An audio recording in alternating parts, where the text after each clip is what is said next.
స్వచ్ఛత అంటే నందిని. నందిని పాలు మరియు పెరుగు. నమస్తే రమ్మగారు. నమస్తే జయ. రమ్మగారు, మనము అరేబియన్ నైట్స్ వీటిలో కొన్ని కథలు చెప్పుకున్నాం కదా, వాటిలో ఏదైనా మంచి సరదా కథలు ఉంటాయా రమ్మగారు వీటిలో? అరేబియన్ నైట్స్ డైరెక్ట్ గా చదివితే కొంచెం అడల్టరీ కనపడుతూ ఉంటుంది జయ. బూతులా? అవునా? ఉంటుంది. ఓకే. కాకపోతే మనం ఎవరికైనా చెప్పేటప్పుడు మనం వాటన్నిటిని ఎడిట్ చేసేస్తారు కదా. చేసేస్తాం కదా. మంచి సరదా సిచ్యువేషన్స్ ఉంటాయి. ఎవరినైనా తిట్టటము అవన్నీ కూడా భలే సరదాగా. జంజాల్ గారి సినిమా మార్కు మాటలు ముసలి పక్షి అని పిలుస్తారనమాట. రకరకాల పదాలు భలే తిట్లు భలే వెరైటీగా ఉంటాయి. కాకపోతే మనం చదివేటప్పుడు మనమే చదువుకోవాలి. అదేలేండి. బట్ అన్నింటినీ శ్రిల్ చేసేయాలన్నమాట. సరే చెప్దాం. ఒకటి ముగ్గురు జోస్యుల కథ. ఒక ఊళ్ళోనట ముగ్గురు దేశదిమ్మరులాగా ఉండేవాళ్ళు ముగ్గురు ఉన్నారు. వీళ్ళకి ముగ్గురికి 3 రకాల జ్యోతిష్యాలు వచ్చు. ఎవరికి వాడికి వాడి ప్రజ్ఞ మీద అపారమైన విశ్వాసం. ఏదో సంపాదించుకునేవాళ్ళు, తినేవాళ్ళు. భంగు గంజాయి తాగటం అలాంటి వాటి మీద మంచి ఆసక్తి ఉంది. సంపాదించుకోవడం ఏముంది, ఇక సంసారాలు ఏం లేవు. హాయిగా తినేసి తాగేసి దొరికిన డబ్బులన్నీ అయిపోయేదాకా ఎంజాయ్ చేసి మళ్ళీ దేశం మీద పడేవాళ్ళు. అయితే ఏమైందిట, ఒకసారి బాగా సంపాదించుకున్నారు. అక్కడి నుంచి ఈ గంజాయి కొట్లలో పడి విపరీతంగా భంగు సేవించారు, గంజాయి సేవించారు. ఇట గంజాయిలు అవి సేవించినప్పుడు క్రమంగా వాళ్ళకి కొట్టితనం మితిమీరిపోతుంది అనమాట. ఇంకా ప్రఖ్యాతులు అయిపోవడానికి ఏం చేయాలో లాంటి ఐడియాలు కూడా బోల్డ్ వస్తాయి వాళ్ళకి. ఈ ముగ్గురు కలిసి ఏం చేశారు, తాగేసి గంజాయి బాగా పీల్చి పొగ పీలుస్తారు కదా, అక్కడి నుంచి ఊరి మీద పడ్డారు. పడి మాట్లాడుకుని కొంటితనం విజృంభిస్తుంది కదా. ఎలాగైనా ఫేమస్ అయిపోవాలంటే ఏం చేయాలంటే ఇప్పటిదాకా రోడ్ల మీద వాళ్ళకి వీళ్ళకి చెప్పాం, కొడితే ఏనుగు కుంభస్థలాన్ని కొట్టాలని తట్టింది ముగ్గురికి. మామూలుగా ఈ తాగుబోతనాలు ఏదో ఇలా మాదక ద్రవ్యాలు సేవించినప్పుడు ఒక్కొక్కడి మీద ఒక్కొక్క లెవెల్లో పనిచేస్తుంది. అవును. ఒకళ్ళు ఒక గ్లాస్కే అవుట్ అయిపోతారు, ఒకళ్ళు 3, 4, ఒకళ్ళు 6, 7 దాకా బాగా స్టేబుల్గా ఉండి డ్రైవింగ్ కూడా చేస్తారు. చెప్పలేకపోతాం తత్వాలు. కానీ వీళ్ళు ముగ్గురు ఒకటే టైప్ అనమాట. వీళ్ళకి ఇంకా హాస్యప్రియత్వము, సరదా, జోబియల్గా ఉండటము, తెలివిగా ప్రవర్తించడం అవి ఎక్కువైపోతాయి. వీళ్ళు ఏం చేశారు, ముగ్గురు కలిసి రాజుగారి అంతఃపురపు కోట గోడ ఉంటుంది కదా, ఆ గోడ పక్కన పిచ్చగా గోల్ చేశారు. అక్కడ అరిచారు, కేకలు పెట్టారు, నవ్వారు. ఒక రకంగా కాదు, మధ్య మధ్యలో గోడ ఎక్కడానికి ట్రై చేస్తున్నారు. రాజుగారు రాత్రి 10-11 గంటల వేళ ఇది. ఆయన రాత్రులు పాపం పగలలా ఏదో రాజ్యాంగంలో ఉంటారు గందరగోళాల్లో. నిద్ర పట్టక చల్లగాలికి అటు ఇటు తిరుగుతుంటే కకాబికలుగా గోల. ఏమిట్రా ఈ కీకి అని సౌండ్లు, ఈ అరుపులు ఏమిటి, ఎవర్రా అని అడిగితే ఆ సైనికులు చెప్పారు, ఎవరో ముగ్గురు గంజాయి భాయిలు ఉన్నారు బయట అనేసరికల్లా వెధవాళ్ళు వాళ్ళని పట్టుకురండి, కొరతేద్దాం ముగ్గురిని. రాత్రిపూట మన కోట పక్కన ఇంత గోల చేస్తారా, ఈడ్చుకురండి ముగ్గురిని దొంగ మొహాలను అన్నాడు ఆయన. ముగ్గురిని ఈడ్చుకొచ్చారు. వీళ్ళు రాజును చూడగానే ఉత్సాహం వచ్చింది వాళ్ళకి. ఎవర్రా మీరు, ఏం చేస్తున్నారా అంటే, మేము జ్యోతిష్కులం అండి అన్నారు. జ్యోతిష్యులు ఏమిటి, మీ మొహాలు చూస్తే ముష్టి వేధవాళ్ళ ఉన్నారు, ఒక్కడికి కూడా కళ్ళలేదు, కాంతి లేదు, ఈ తాగుబోత్తనం ఏమిటి, ఈ మత్తు మందు సేవించడం ఏమిటి, ఈ అరుపులేమిటి, కేకలేమిటి, మర్యాద లేదు. జ్యోతిష్యుడు అనగానే ఎట్లా ఉండాలి, వాడిని చూడంగానే దండం పెట్టాలి జనాలు. మీరేమిట్రా ఇట ఉన్నారు దేశదిమ్మరిలాగా అంటే, ఇట ఉన్నా సరే మాకు అవే వచ్చండి, మామూలుగా కాదు మా సంగతి అన్నారు. అంటే సరే ఫస్ట్ వాడిని అడిగాడు ఆయన, ఏమొచ్చురా నీకు అని. నేను ఎలాంటి మణినైనా ఎలాంటి వజ్రాన్నైనా దాని క్వాలిటీ చెప్పగలను అన్నాడు. ఏనాడైనా నీ బతుకులో మణిమోహన్ చూసినట్టుందా, నీ ఫేస్ చూస్తే మాసిపోయిన గడ్డం, చిరుగులు పెట్టిన చొక్కా నువ్వు అంటే, కాదండి చేత్తో పట్టుకుంటే చాలు మణి సంగతి చెప్పేస్తాను నేను అనేసరికి నేను ఆశ్చర్యపోయాడు. ఏమిటో చూద్దామని. సరే రెండో వాడిని అడిగాడు, నువ్వేం చేస్తావురా. నాకు గుర్రాలని పరీక్ష చేయటంలో నా అంతటి వాడు ఎవడూ లేడండి. అసలు గుర్రాన్ని కంటితో చూశానంటే దాని వయసు ఎంత, దాని బాబు వయసు ఏ వయసులో దాని నాన్న ఉండగా ఇది పుట్టిందో కూడా చెప్తాను నేను. బాగుంది. వాళ్ళ అమ్మకి ఇది ఎన్నో ఈతో చెప్పగలను, అది ఎంత దూరం పరిగెత్తగలదో, దానికి ఎంత తిండి కావాలో చెప్పగలను, అది పోటీకి యుద్ధానికి పనికొస్తుందో రాదో, ఎప్పుడు చచ్చిపోతుందో కూడా నేను చెప్తాను. నా జోస్యం అలాంటిది అన్నాడు. రాజు అన్నట్టు, ఏమిటి గుర్రమా, నీ బతుక్కి గాడిదనెక్కిన మొహం కూడా కాదురా నీది. గాడిద చీపు, ఆ చీపు గాడిదని ఎక్కిన మొహాన్ని కూడా కాదు. గుర్రం అంటే ఖరీదైంది. ఆ రోజుల్లో బంగారానికి కనీసం 100 ఉండేది గుర్రం. అంత ఖరీదు గుర్రాలు. అంత ఖరీదైన జంతువు తాలూకు వ్యవహారాన్ని నువ్వు ఎట్ట చెప్తావు? నీ మొహం చూస్తే నాకు నమ్మేలాగా లేను, నేను మా నమ్మేలాగా లేవు నీ మాటలు, నువ్వు కాదన్నాడు. సరే మూడో వాడిని అడిగాడు. మూడో వాడిని అడిగితే అన్నాడు, ఏ మనిషినైనా నేను చూశానంటే వాళ్ళ అమ్మ ఏంటి వాళ్ళ నాన్న ఏంటి చెప్పగలను, ఎలాంటి స్త్రీనైనా నేను పరీక్ష చేయగలను. వాళ్ళ అమ్మ ఎలాంటిది తల్లి క్యారెక్టర్ చెప్తా పిల్లని చూసి నేను అనేసరికి రాజుగారికి చిరెత్తుకొచ్చింది. నీ జోస్యాలు పాడుగా నువ్వేం జోస్యాలరా, పైగా పిల్లని చూస్తే తల్లి క్యారెక్టర్ ఎట్లా తెలుస్తుంది, నువ్వు చూస్తే నేను చూస్తే ఏ ఆడది నీ పక్కన నుంచునేటట్టుగా కూడా లేవు, నువ్వు పాడుకొట్లాడుకుంటూ మొహము నువ్వును అని తిట్టిపోసాడు. తిట్టిపోసి సరే వీళ్ళ సంగతి ఏమిటో చూద్దాం, వీళ్ళకి తిండి నీరు ఇవ్వండి, మరి జైల్లోనే కాకపోతే తిండి నీళ్లు ఇవ్వచ్చు అని చెప్పి పారేయండి, ఎప్పుడైనా అవసరం వచ్చినప్పుడు వీళ్ళ సంగతి చూద్దాం, నోళ్ళు కట్టేయండి, వీళ్ళకి గంజాయి గింజాయి అందనివ్వద్దని ఒక కొట్టు లాంటి ఒక రాజుగారి బిల్డింగ్లో పడేశారు. వాళ్ళ లోపలే ఉన్నారు. ఒక 2 రోజులు 4 రోజులు గడిచిన తర్వాత రాజుగారికి వేరే రాజుగారు ఏవో బోల్డన్ని వస్తువులు కానుకగా పంపిస్తూ ఇన్ని వజ్రాలు ఇచ్చారు. అందులో ఒక గులాబీ రంగు వజ్రం అసలు తలమానికంగా ఉంది, తగతగలాడిపోతుంది.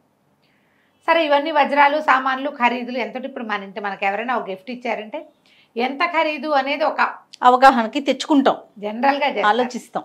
ఎవరైనా రాజుగారు ఆయన పంపించిన వాటిని వీటిని అన్నీ చూసి వజ్రాలు పంపారు. వాళ్ళ దేశంలో వజ్రాలు పండుతాయి అంటే అదే గనులు ఉన్నాయన్నమాట, వజ్రాలు దొరుకుతాయి. చూసి అసలు ఈ పింక్ ఎదిరిపోయింది, ఎంత బాగుందో. ఈసారి మనం కిరీటం చేయించుకునేటప్పుడు కానీ వజ్రహారాలు తెచ్చేటప్పుడు కానీ నాయకమణిగా మధ్యలో ఉండేటట్టుగా దీన్ని వేయిద్దాం అని దానిట పట్టుకు చూస్తుంటే ఆయనకు అనిపించింది. వాడెవడో జ్యోతిష్యుడు అని చెప్పాడు కదా, ఏమన్నాడు, వజ్రాన్ని ముట్టుకోగానే మణిని ముట్టుకునేసరికి నాకు తెలిసిపోతుంది అన్నాడు. ఆ మందుబాయిల నుంచి ఒకడిని ఈడ్చుకురండిరా ఫస్ట్ వాడిని అంటే వాడిని పట్టుకొచ్చారు. పట్టుకొస్తే ఆ వజ్రాన్ని ఎత్తి ఆయన చేతిలో పెట్టాడు. రాజుగారు ఈ మణి ఎంత ఖరీదు ఉంటుందో చెప్పు అనగానే ఆ ముట్టుకోగానే వాడిని చిచ్చి ఇది పిచ్చిదండి, గుడ్డి గవ్వ విలువ చేయదు ఇది, అబ్బా పైగా ఇందులో దోషం ఉంది, దీని లోపల పురుగుంది అన్నాడు. అనగానే రాజు అన్నాడు, ఇది పిచ్చి కుక్కలాగా మొరక్కూడదు, ఒక రాజుగారు ఒక సుల్తాను ఇంకో సుల్తానికి బహుమతిగా పంపించిన వస్తువు, పిచ్చిది వాళ్ళు ఎందుకు పంపుతారు చెప్పు అనేసరికి నాకు అవన్నీ తెలియవండి అని వజ్రాల మీద చేతులు వేసాడు. ఇవన్నీ ఖరీదైనవే, ఇది మాత్రం పిచ్చిది, గుడ్డి గవ్వ కూడా విలువ చేయదు, ఇది కావాలంటే పగలగొట్టి చూసుకోండి అన్నాడు. అనేసరికి రాజు గుండు మండిపోయింది. మండిపోగానే ఎవరే వీడిని కొరతేసేయండి రా అన్నాడు. అనగానే పక్కన వజీర్ అన్నాడు, అట్లా కాదండి ఏదో చెప్పాడు కదా, టెస్ట్ చేయించి చూద్దాం, మామూలు మణులు పగల నేలకేసి కొట్టామనుకో పగలవు, వజ్రాన్ని వజ్రంతోనే కొయ్యాలి అని చెప్తారు కదా. అవునవును, చీత కొడితే కానీ అది దెబ్బలు తగలదు. వీడు చెప్పే ప్రకారం అందులో దోషం ఉంది, పురుగుంది అంటున్నాడు, చూద్దాం అనేసరికి రాజు అన్నాడు, సరే ఇదేదో బాగానే ఉందని ఆ రాయ వజ్రాన్ని ఇట్లా ఇట్లా నేలకేసి కొట్టాడు. కొట్టేసరికి భళ్ళు అని పగిలిపోయేది, అందులో నుంచి లుకలుకలాడుతూ ఒక పురుగు బయటకు వచ్చింది. ఆశ్చర్యపోయాడు సుల్తాన్, ఊరు వీడి దుంపతేగా వీడు ఎటా చెప్పాడు అంటే వీళ్ళు చెప్పినట్టుగా ఉందన్నమాట వీళ్ళ దగ్గర ఏదో వ్యవహారం. సరే ఒరే ఆ మొదటివాడికి తిండి నీళ్ళు డబల్ చేయండి, మాంసాహారం ఇవ్వండి, కొంచెం సారాయి కూడా ఇవ్వండి, ప్రమోషన్ ఇచ్చాడు. వాడిని పంపించేసి కొన్ని రోజులు గడిచాక బోలెడన్ని గుర్రాలు అమ్మకానికి వచ్చాయి. అసలు కొన్ని గుర్రాలు అయితే నిగలా ఆడిపోతూ ఎంత బాగున్నాయో, భలేగా ఉన్నాయి.